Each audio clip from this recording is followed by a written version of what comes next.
दोस्तों, आज हम बात करेंगे ब्रिक्स देशों की और डी-डॉलराइजेशन की।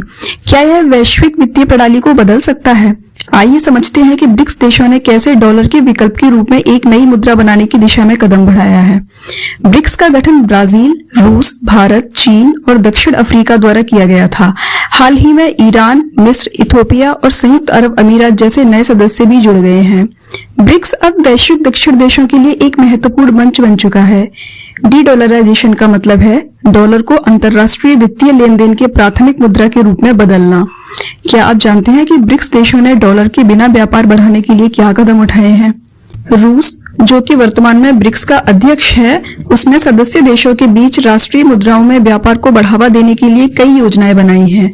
हाल ही में चीन और रूस के बीच व्यापार 2023 में 25% बढ़कर 227 बिलियन डॉलर तक पहुंच गया है।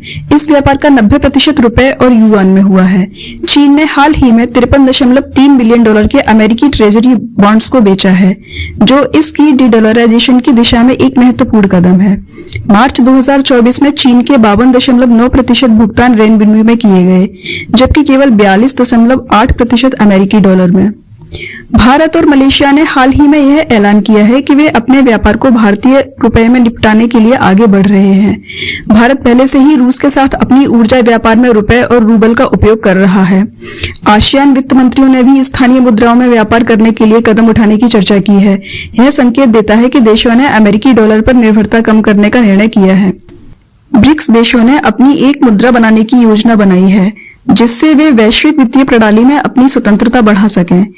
क्रेमलिन के सलाहकार यूरी उशाकोव ने बताया कि ब्रिक्स के सदस्यों के वित्तीय सिस्टम को जोड़ने के लिए एक ब्लॉकचेन आधारित भुगतान प्रणाली पर काम चल रहा है।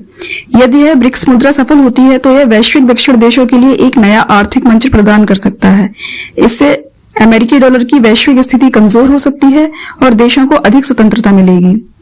दोस्तों, आपको क्या लगता है, ब्रिक्स देशों की ये योजनाएं सफल होंगी? कृपया अपने विचार नीचे कमेंट करें और